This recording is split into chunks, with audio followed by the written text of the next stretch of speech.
shout out Tidal for having this dope event, the 4040 Club. I'm here to see my Slime Thug, Slack. Hardest album out right now. Hardest album of the year. And yeah, man. Here to turn up, have a good time. Thank you, Tidal. Never been to the 4040 Club, so this is a new experience. I'm super excited, and there's so much food, and it's free, so can't go wrong with free. We here just to see Young Thug. Happy to see him, happy. Definitely. Thank you, Tidal, for the opportunity. Thanks, Tidal. It's lit. Super excited to be here tonight with Tidal. Awesome. It's going to be an awesome event. Really looking forward to what Thug has to say about the creation of the album and when we can expect Super Slimy 2. Let's go. Just want to say thank you, Tidal. I'm excited to be here. We're celebrating Young Thug's #1 album. We're going to be hearing a lot about, the process. We're going to see how he even brought this whole thing together. So we're just excited to see what he has to say. And yeah, we'll see you later. I love the experience over here at 4040 Club. Young Thug. I love his mixtape, love his album. Great music. I'm enjoying the experience. Open bar. I love the whole establishment. Thank you, Tidal. Love you. And we're here at the 4040 Club, and I'm so excited to hear Young Thug's new album. Thank you, Tidal. We're here to see Young Thug. We're dope. We're excited. We just lit. We trying to get lit. We trying to get, you feel me? Slat shit. Big slat shit. I'm trying to have so much fun. YSL the label. You already know.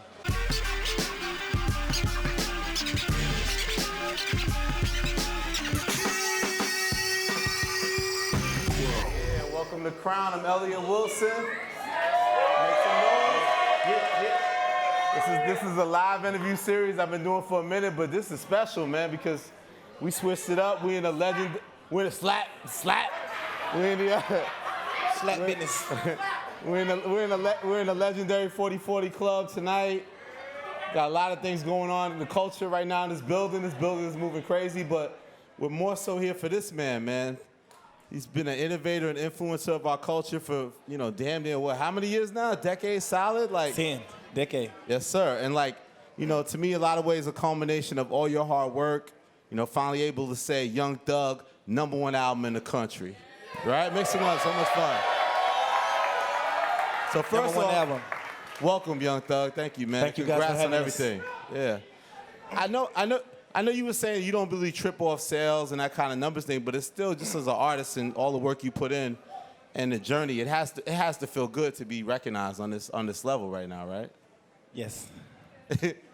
What do you think it is? Because I tell people a lot of your most hardcore fans is yo, it's literally if you look at all your projects, the number increasing, they call it kind of commercial glow up. What do you think it is about this project that's so much fun that's really resonating to the people?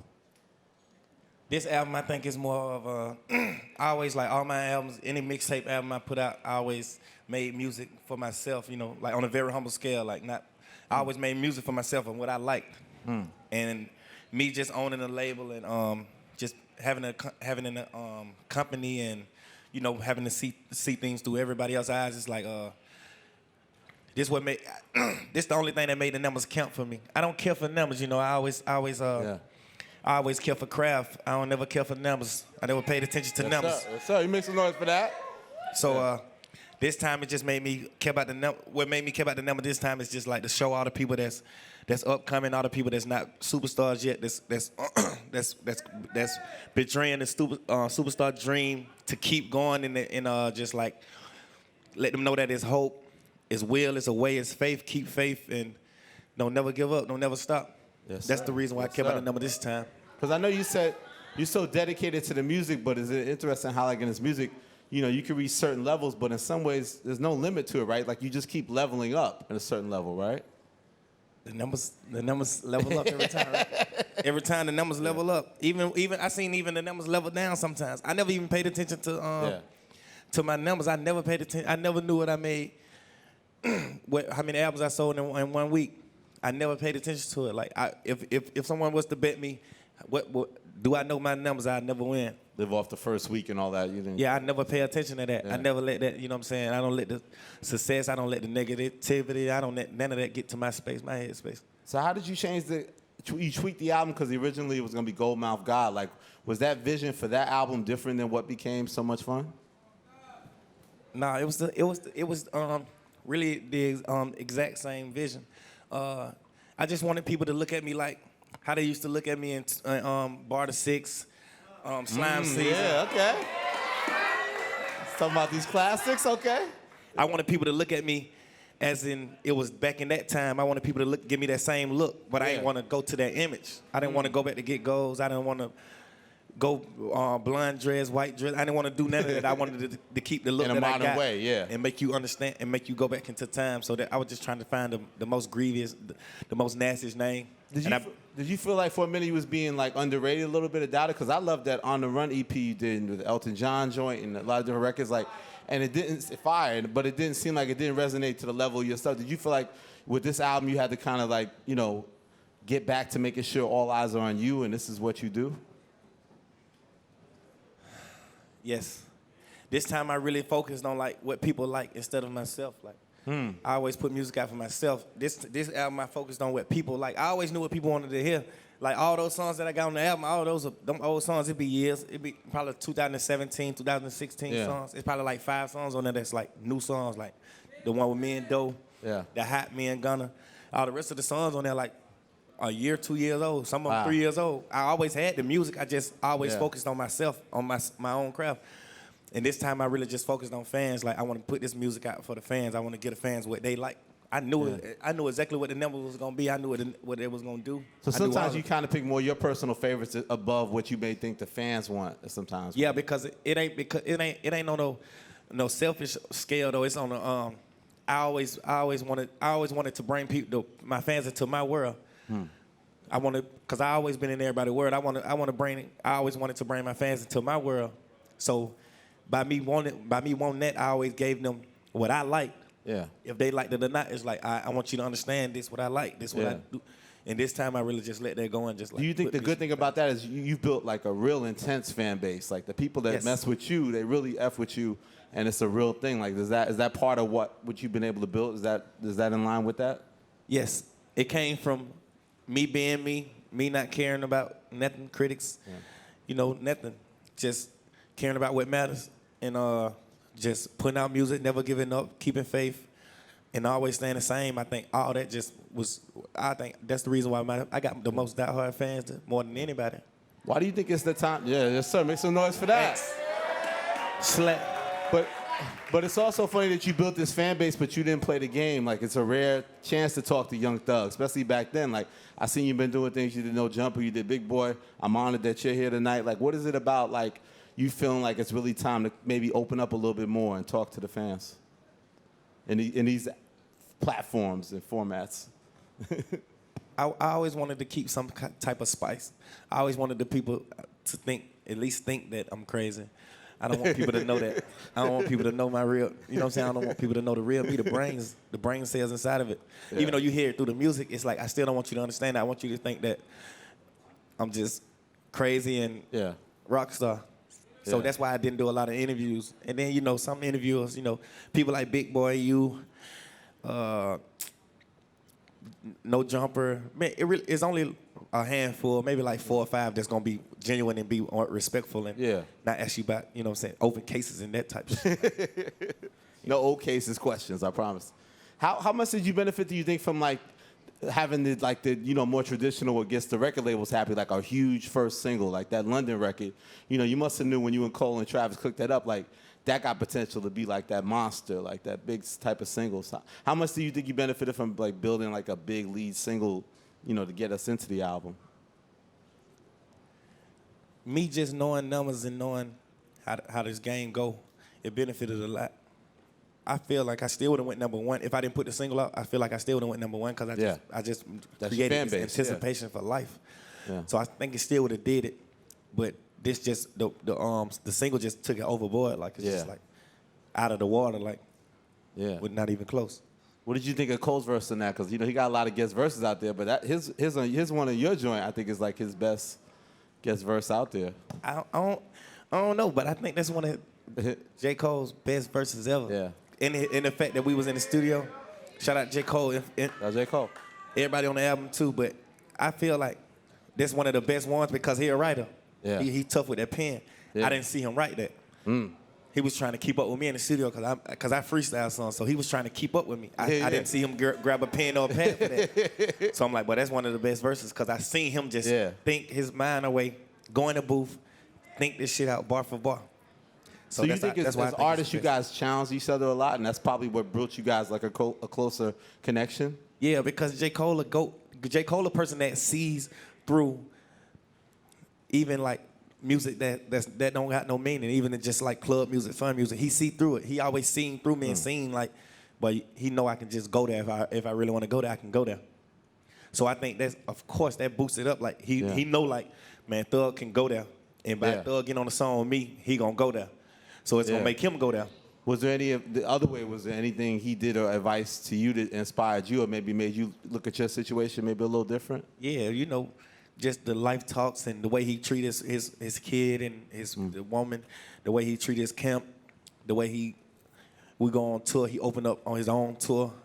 Yeah, you said the Kill Edward thing, going out and doing the Kill Edward thing, coming back. That was surprising. Like I seen a lot of big artists. I'm one of them. It's like I don't want to be seen until I come on the stage because it's just like I want to feel like he's like he's not into that space here. He's into a very, very pure. How important was that to your career? Because I remember when that was first announced, everybody was like, "Wow, like that." I don't know if that adds up. Cole, Young Thug, like they were surprised and like, you know, is Young Thug gonna make all these dates and that? I'm sure you heard that kind of stuff like too. Like, was it a no-brainer when he reached out to you? And then do you think that tour was kind of a turning point in your career in terms of evaluating things? Yes, I feel like it was dope that he reached out. And yeah, it changed. That tour changed me because of what I said earlier, like the way he treats his people and just being around a person that's on a bigger scale than me, and seeing that he's identical. Yeah, he's nice and calm, slow. Yeah, that just gave me a different outlook on life, a different outlook on the game, a different outlook on my fans, my friends, my kids. Yeah, he's and your place in the game too. Right? Yes. Yeah, and maintaining that. The great thing about your album too is like a lot of times we like when hip hop artists in the intro really like go at it and address things, and you did that with Just How It Is, right? You was like, you know, you said you answered the question of the century, like why was Young Thug wearing a dress and XYZ, like why was it important to like hit those topics like off air with the album, like in that first song? Because it's like, because that's what the was it a stick? Was it a big stick? I won't say you what said it a was. lot of people haven't. I mean, the people that may not know. I won't say it on camera because if I ever was to go to court, I can simply say that it wasn't me on the song saying it. True. So the only way they can get me saying it is if they really see me saying it. Okay, my bad. Look at me trying to get you in trouble, man. That's why we don't do media, man. Okay. But yeah, I just had to address that because I always had. What's so crazy is I had to wear the dress because I had to stick. This bar, I thought of this probably like 2014. Oh, so you sitting on the line? Yeah. Yeah. But I was just waiting till the perfect time to use it. Yeah. I thought of this a million, quadrillion times. Yeah. I just never said it in the song, and it always been on my mind. Yeah. I always had it wrote in my notes. But that was kind of the lifestyle how you was living when you first got in the game, right? Like, did it ever get, you know, we've seen artists have their dust-ups now and end up getting incarcerated, things like that. Like, you know, you've had your little scraps with the law, but, like, how serious did it get for you, and how do you think you were able to avoid, you know, really going down that path and that not happening in your direction? I think it came from the fans because without the fans, I probably wouldn't have had the brain that I had. Without my fans, I probably wouldn't have thought that I was a superstar. Without my fans, I probably would have been still doing, you know, normal things. So by me having fans and me having shows and people want to see me, it's like I was able to really get away.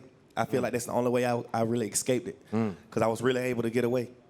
And it's, you know, out of sight, out of mind. Yeah, you say in a song, I came from rags to riches, I'm the shit. Like, can you talk a little bit about that, like your upbringing? I know you was a child of 11 kids in Georgia. Like, how tough was your upbringing?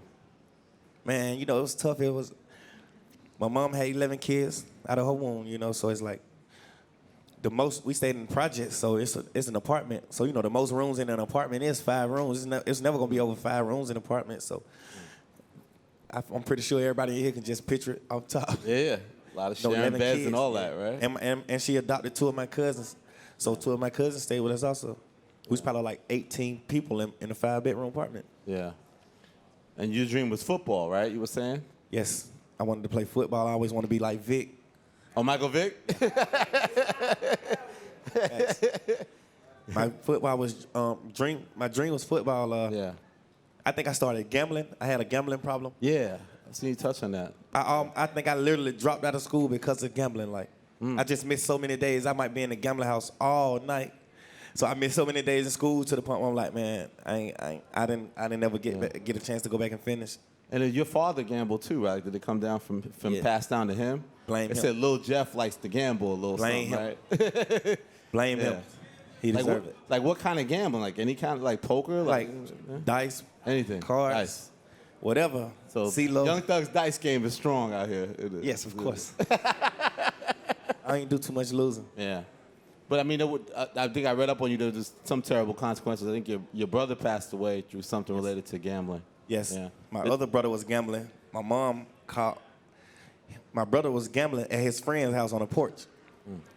His mom know my mom. His mom called, your son up here gambling. She sent my big brother to go get him. Yeah. My big brother go up there, slap him around, make him go home. He started gambling right there. Yeah. He stayed, started gambling. He ended up winning all the money. He leave. One of his friends called him. Man, don't come back up here. They said they gonna rob you and take the money back. So he a man, so he went right back up there. Yeah. And it happened. Got you. So music was always present, but you didn't necessarily think it was going to be your career at that point of your life, right? Oh yeah, at that point it wasn't nowhere near my career. My dad wasn't even going for it. I had to sneak and listen to Lil Wayne. I had to sneak and listen to music. Sneak and listen to Lil Wayne. Yes. Yeah. But I think when I turned about 12 years old, that's when I was like, I was rapping I wrote a rap and I was rapping it in the living room in front of my sisters and my brothers, and my mom heard it. And she came out the room because I was cussing. So she came out the room, but she had a smile on her face like, damn, this shit dope. But she was also a mom. So I think that what did it. I seen the light. Yeah. She came out smiling like, what the fuck? There's something special there. Like, even I don't like it. What you doing here cussing? Yeah. And my dad, he's just 100% behind me. 100%. Off the rip. Yes. Did you always feel it was important to have, like, challenge yourself and have, like, a unique, distinctive styles? Like, was that going on even when you was first developing? Or was your rapping back then a little more conventional? Nah, I was always like that. Yeah. It just came with having so many differences and obstacles in life, like, and it comes with like the new people, the new generation, the people that's coming after me, the people that's coming with me. Yeah. The newer upcomers that you're building too. Yes. Yeah. You got to push this inside of them. You got to install this into them. Yeah. So I do it like openly. I do it so the world can see it. Yeah. So you can know, like, all right, just in case anything was to go wrong with you, like, you don't have to kill yourself. You don't have to go into a mental breakdown. You don't have to do none of this. Like, you can look at me go through it. Yeah. That's why I like Chris Brown so much. He went through everything openly. So you really get it. Like, when he win an award, it make me cry. It make me shed tears because it's like, all right, nigga, he went through it. Yeah.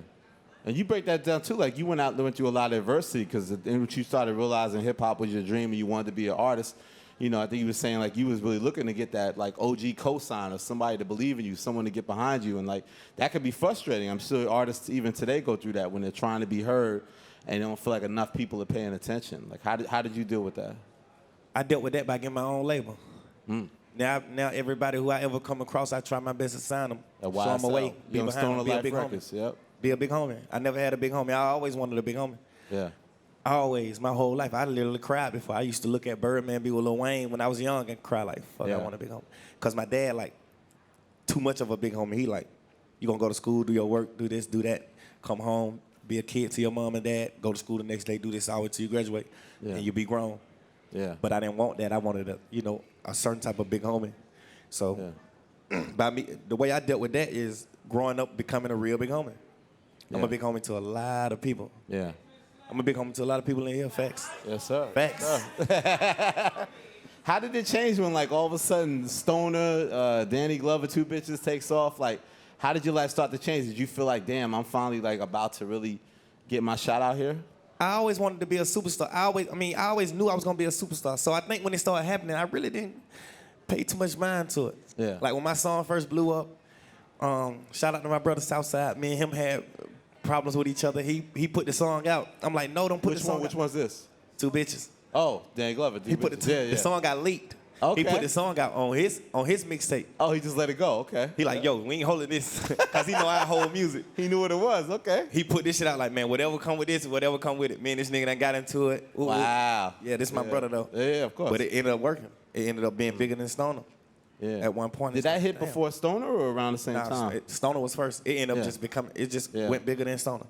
And then you mentioned Birdman. Like, what I thought was interesting, when you started really catching heat, all of a sudden we see, like, Birdman or Leo Cohen, like, all these heavyweights wanted to get involved with your career. Like, what was that like for you?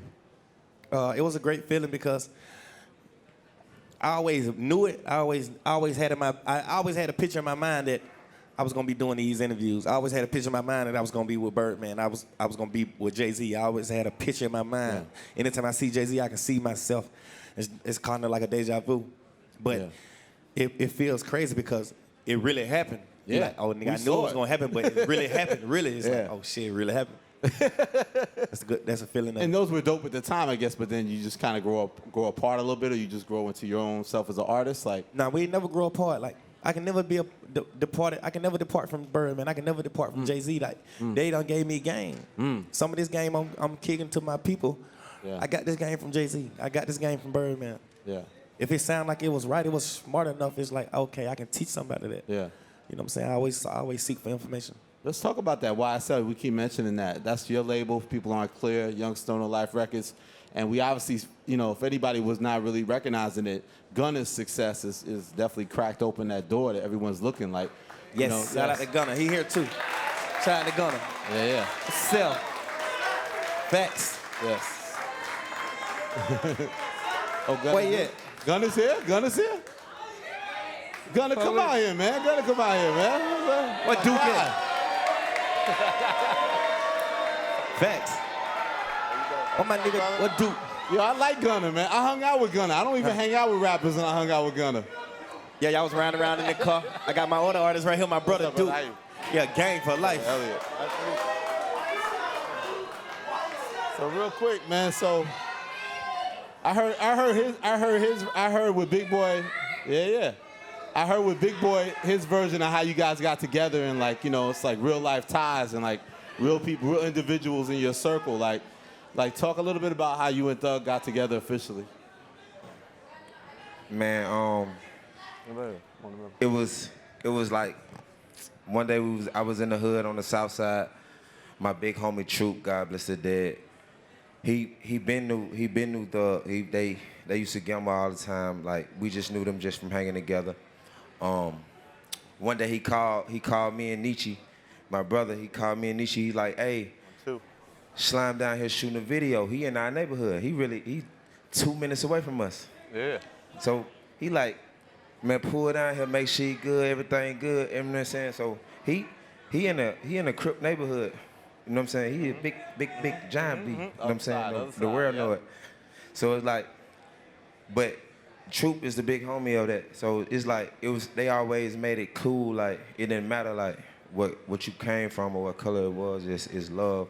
And when they tied it in with like everybody. You know what I'm saying? So when we pulled up, he was shooting a video.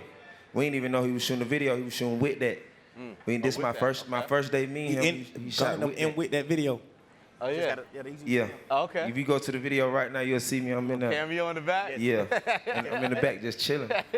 In a couple of videos, you can just go back. Man, he sat beside. Hold on. This nigga sat with me like probably like my first 2 years, or probably my first, realistically, a year and a half or a year around him. I didn't know he rapped. This nigga in the studio with me every day. He just so humble. I can see that. He's so chill. Like, he never played a song. I never knew he rapped. It on that artist shit. Like, yeah. Duke was like, bro, you know these niggas rap. What made you say so patient that you was not just humble? And then I was just. I want to know this. I like this. So my whole time was like, man, I'm around. So for me being around and just seeing what's going on, I'm soaking up game. I'm laying. You know what I'm saying? I'm plotting. I'm really just plotting and seeing my vision, like how I'm gonna come in. What's my next move?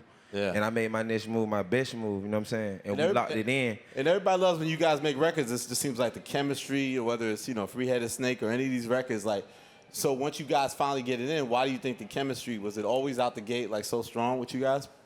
It was always like that because you got to remember we was around each other a year and a half without doing a song together. But he was in the studio with me every night. He was in the studio with me every night. He didn't even ask me to get him a studio session in another room. Yeah. They just in the studio with me all night. We never did a song. They listened to me. He done listened to me record a year and a half worth of music. Yeah. Never said nothing about getting on the song. Yeah. Duke told me that he do music. Yeah, Troop was like, man, take care of my little homies. And he ended up passing away. So I was taking care of them. I knew Nietzsche rap. I never knew Gunna rap. Duke ended up telling me about Gunna rap. He played me a song him and Gunna had. He was like, I'm like, who is this? He like, nigga, this Gunna.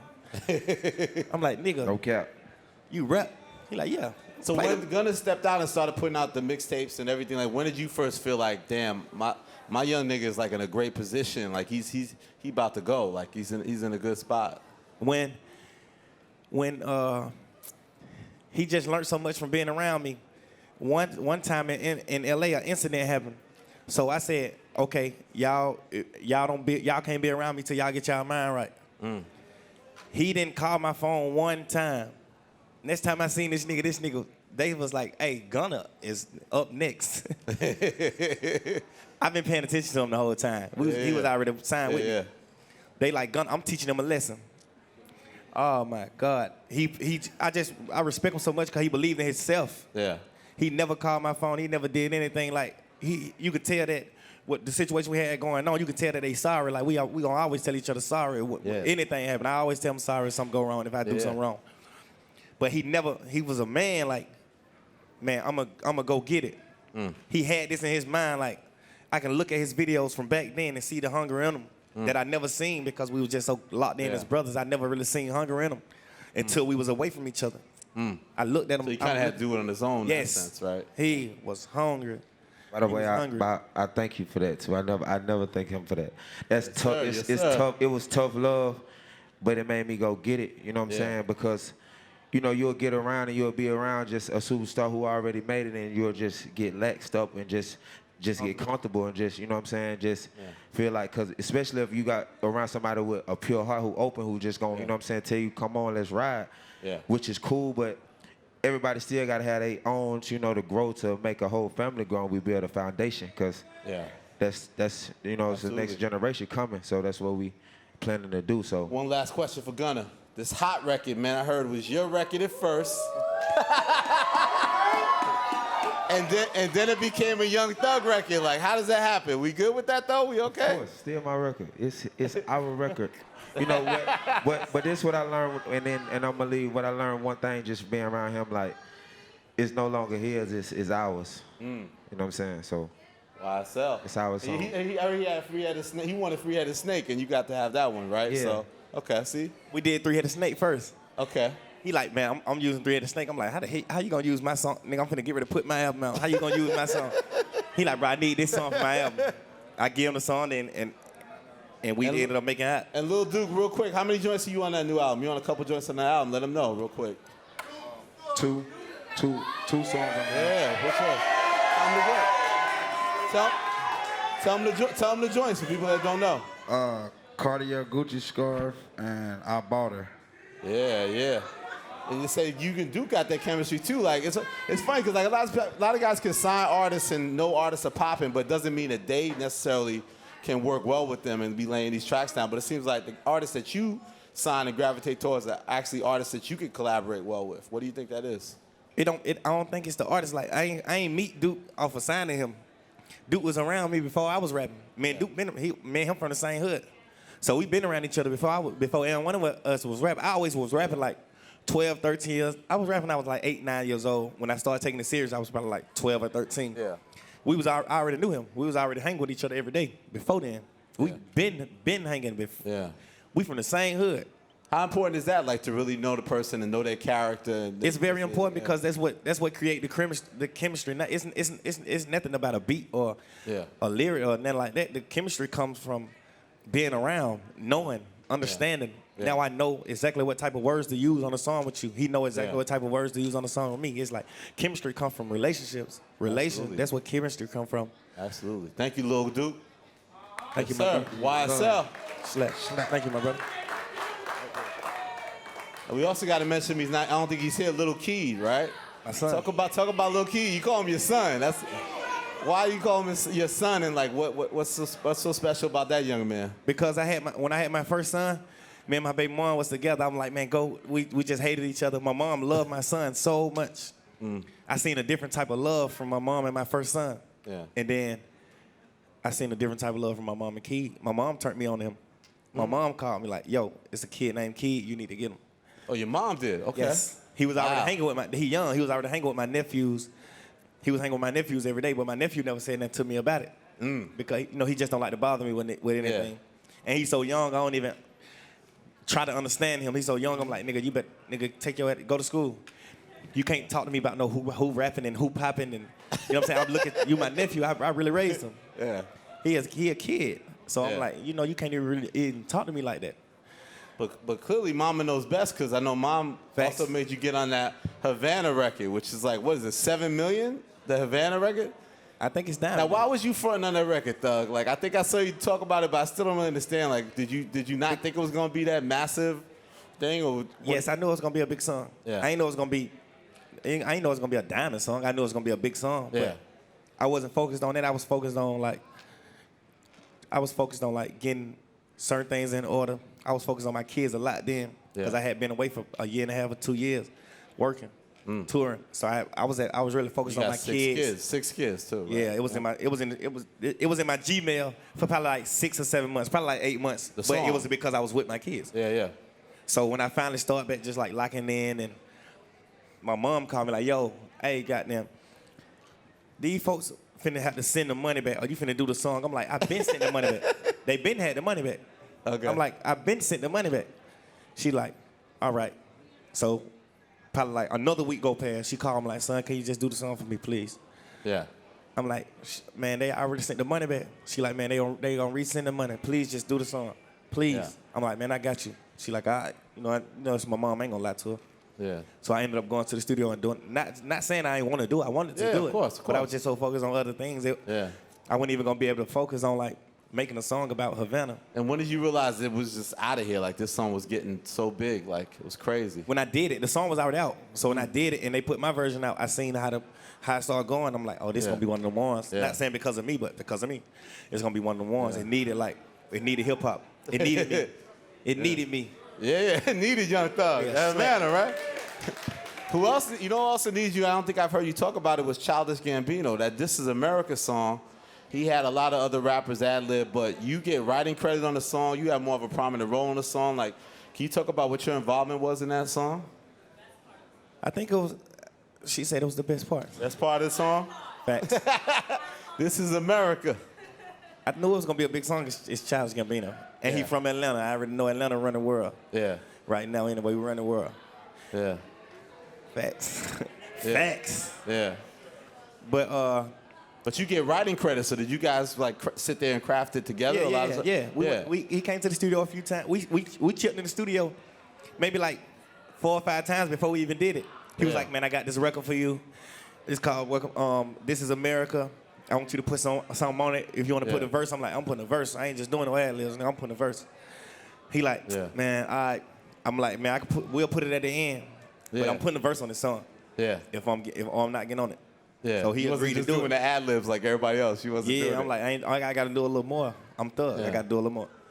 And you got a little serious. Like you said, this is a black man's a barcode. Like it was kind of more a serious message. Like what? Yeah, what it's like sometimes like when I don't do interviews, I do that. Like I do something that'll make you understand. Like okay, this nigga ain't nothing to play with. Because some people get tossed up and turned, and they like, I can't understand him and this and that and that and this, and you got to explain so many lyrics. Like sometimes I just like, it's Childish Gambino. I already know exactly how big the song was gonna be, so I knew what I had to do on it. And it's just one of them songs I want people to listen to and be like, okay, he can go there when you want to go there. And that night you had a little dust up with the law. You got to the thing. That's when you won a Grammy, right? For that. Yeah, we won. I won 2 Grammys for that song. 2 Grammys for that song. Yeah, make some noise. We like the awards. Nah. Yeah. I got a lot of awards. Yeah. I got a lot of awards. I don't pay attention to those either because I don't like to get comfortable. I like to feel like I ain't won, so it keep me going. If I keep feel hungry, like, stay hungry. Yes. Yeah. I seen a lot of people go from hungry to full. Yeah. And it's just like, I try to stay hungry. Also, what's up with you tweaking this album, man? You keep changing things. You putting people into it. Like, what is it about your music? Like, a lot of times you'll add different elements to it. Like, is it because you're such a perfectionist? Like, you may, change the mix of things or add, like you added Machine Gun Kelly to a song. You added extra lyrics to the Lil Baby song? Like what is it about it that makes you feel like I need to keep tweaking this? Because in the song I said a lot of people's names, and I still missed out a lot of people that I really love and I really appreciate and I really rock with.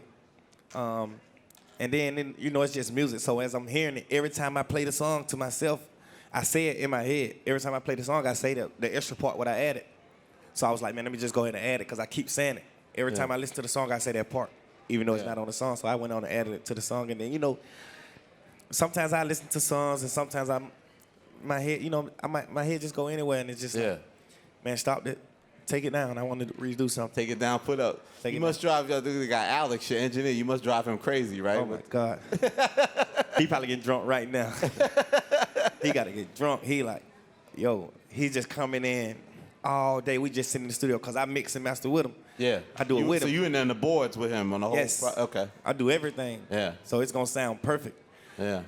Even though I don't need That's to. what Kanye loved about you. Like, people don't realize how fast you work, right? Like, when you lay songs down, you're nonstop with it. Once you get inspired, you're just going. Facts. Yeah. I always been like that though. It hasn't changed throughout the career. It's still the same. Nah. Yeah. I think I wrote probably like my first 10 my first 10 songs ever. I probably never recorded them. I probably wrote when I was like 10 or 12 years old. But I got like ADD, man. I always be impatient and it's just like I gotta move. Yeah. So I really just got tired of writing. Like, man, I can't even put a pen and a piece of paper in my hand. Like, it just seemed like it takes so long for me. Yeah. Even though it don't, it just seemed like it do. Yeah. So I just stopped doing it and I just started freestyling because I didn't have patience. I started freestyling because I didn't have patience to write. You said with Lil Baby, you mentioned people you mess with. Obviously, we see how close you and Future have gotten through the years. Like, what is it about it that makes your friendship so special? Like, how did you guys like really connect? It wasn't about music. Once again, it was about relationships. Like, me and him got relationships that we from Atlanta. Me and him we got music in 2010, 2011 is out. You know, so it's like, we always had chemistry and it's always been like love on both ends. He gonna always show love. He gonna always, like, when he come around, it's like, you'll think he playing sometimes. He gonna talk about you all day instead of talk about himself.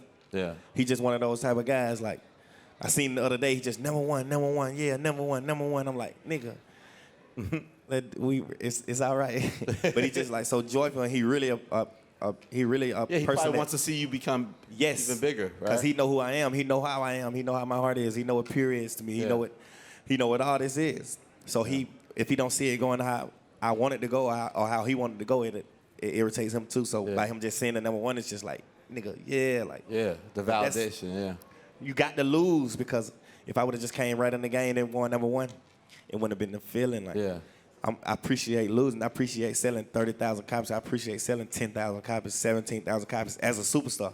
Not just coming in the game. Not bought a six. Sir, make some noise of that, You appreciate it. So when you get a number one, it's like, yeah, nigga, I did it. You know what I'm saying? You really understand it. Yeah. Way more. You really go through the problems and that's when you learn structure. That's when you really, really, really learn stay down. That's when you really learn loyalty. That's when you really learn never give up. That's when you really learn faith. What faith means. Prosperity. That's when you really learn what those means. When you lose, you don't learn that by winning. You learn that by losing. So Diversity. you want to lose. Yes, everybody need to lose. You need to lose. What inspired Submate? Like a little overseas action? You guys was in London? Like, what was the vibe with that? The first time I did, when we go in the studio, it'd be a mic set up. The first time I ever used two mics was me and Gunna, Three-Headed Snakes. We used two mics, so we just rapped at the same time. So that's why it's so cool and that's why we was perfectly going back and forth because we was rapping at the exact same time. We used two mics. And What's Up Meet was the second time I did it.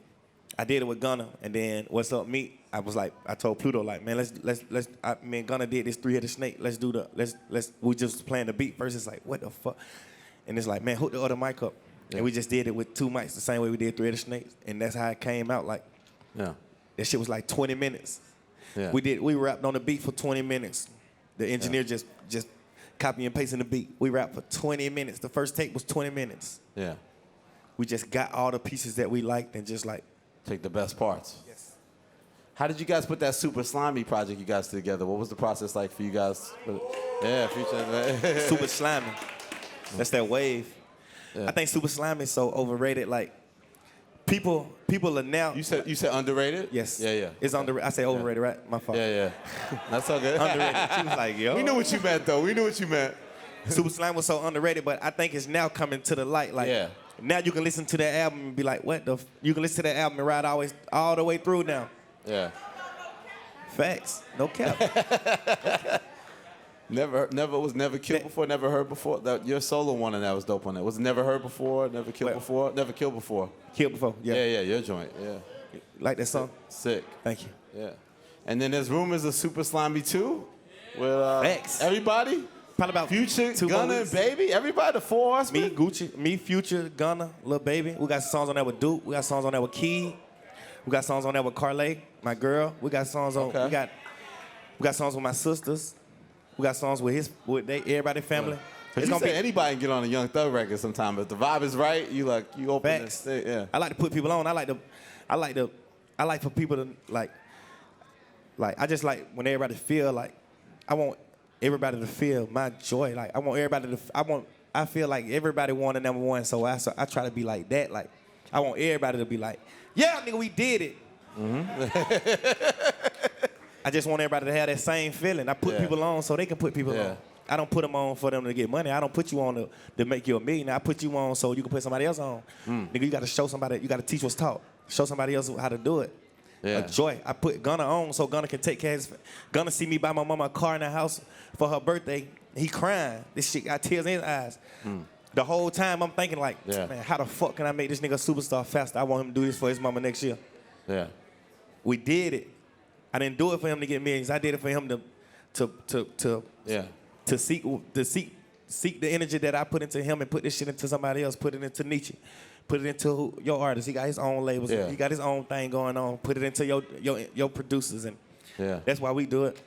You said like, so is that your natural spirit though? Because you always talk about you come from a big family. You have a lot of kids. You like to have people around. You like to take care of people. Like, is that just all a manifestation? And the more success you have, you feel like you almost have to share it or pass it down? No, I never feel like that. I say no any day. I never said no though, but I always tell my people, I tell you no just because I want to, like, because I want you to always know, like, he'll say no. I don't never feel like the more money I get, the more I got to take care of people. I feel like I take care of people because I'm supposed to. You're supposed to. If God gave me more than enough money to take care of me and my kids, I got enough money to provide for them till they die, put them in college, put them through college. I really can relax right now. I got my own houses, cars, I can relax. I feel like the more I get, I feel like he giving it to me for a reason. He giving it to me because it's like, all right, your whole family, everybody's shit taken care of. Now it's like, do this for him, do this for him, do this for him. Some people forget it, but I'm one of the ones that try to stay true, man. Stay pure, pure. Why stay true, like, and stay in Georgia? You say you got the big crib right near Elton John. Like, why did you decide, to plant your roots and make sure you stay in that community? No, I didn't know that my crib was by his. I ended up going to meet him one day, and I discovered that his crib was like right by mine. I didn't know that. I didn't know he even knew nothing about Atlanta. He been staying in Atlanta since 1991. Yeah. Elton the year John. I was born. Elton John. I ride past this condominium every single day. Yeah. He stay in there. He said he only go there 3 times a year though, 3 days. Oh, for real? He go stay in Atlanta for 3 days. That's got the biggest penthouse in Atlanta and only stayed there for 3 days. But you're going back to those projects though. Do you feel like, because you also talk about doing something with Juice WRLD, like, there's still people that probably still want Metro Thuggin' and things like that. Like, how do you keep track of all that? Like, when it's like, you could obviously do so many different directions and do so many different projects and you work so quickly. How do you really decide on what you're going to hone in on and get it done? I think it's all about my psyche. Sometimes I listen to some music, I listen to a certain song, and I'm like, this song need to come out when I'm on this level. This song need to come out now. This song need to come out when I die. Give this to my kid. This song, like, it's like just. I think it's more of a sight. Like things, I think it's more of a sight with me. And then you said you might have another album called Punk coming out. Yes, that's why I'm speaking so much on pure, and it's like I want people to be pure. Pure for me, pure stands for people you rarely eye. People you rarely eye. That means people you rarely see. That's what pure mean to me. But I want to just like drive pure far as I can, because my new album, Punk, is all pure. It's all about things that I went through, things that my mom and dad went through, things my sisters went through, my brothers, things my brother-in-laws went through. It's more like, when I think of the word punk, I think of like a person that don't give a fuck. You know, punk rocks, they don't give a fuck. They all out, nigga. They show their asses, whatever. And I always been a person that cared, so I ain't never do that. But I think this album, I'm really just like opening up, like I don't give a fuck. I'm really saying real situations in this album that like I probably would never stories that you kept inside for a while. Okay. Stories you can die with. Stories you're supposed to go to the grave with. Not no police stories, but stories you're supposed to go to the grave with. Family stories, things that's going on with my parents, like everything. This album gonna be crazy. Yeah. This gonna be crazy.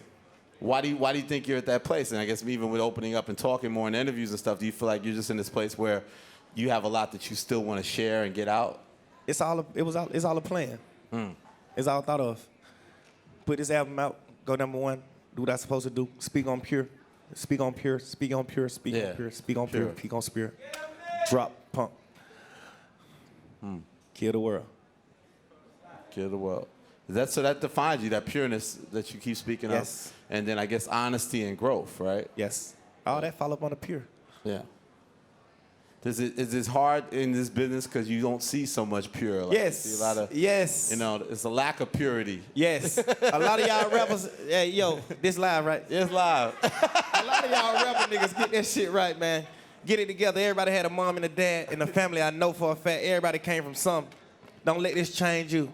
Yeah. I've had a lot of millions. It won't change me. I hate to see it changing y'all niggas. Y'all need to get y'all mind right. Yeah. Fuck is y'all doing? You know what I'm saying? This is why Young Thug want to run for president, man. This kind of leadership, man. But do you like? Is it such a more comfortable position in your life where you just not like in the beginning we'd always hear about you and then be associating you with so-called rap beefs and all this type of polarizing stuff, but it seems like you're just in a way more of a peaceful vibe. Like you got a little bit of a hiccup with one cat, but other than that, you know, it just seems like you just seem like you're in such a better space of just like not worrying about that type of extracurricular type stuff. Is that fair to say? Yeah. I don't want people to look at me and be like, I'm serious. You don't supposed, cause nobody don't look at 50 Cent and say that this nigga serious when he say he wants something done. So don't look at me like that. Look at me the same way you look at 50 Cent. Yeah. I enjoy 50 Cent. Yeah. You know what I'm saying? I want people to enjoy me. Yeah. Absolutely. We enjoyed you taking the time, man. We appreciate you, brother. You know what I'm saying? Did it feel good? Did it feel good? Slap business. So we got to get together again. New album, we're going to do it again. Of course. Promise? Yes. My brother, man, make some noise. #1 album in the country. Young Thug. Crown. #1. Thank you, brother. Thank you.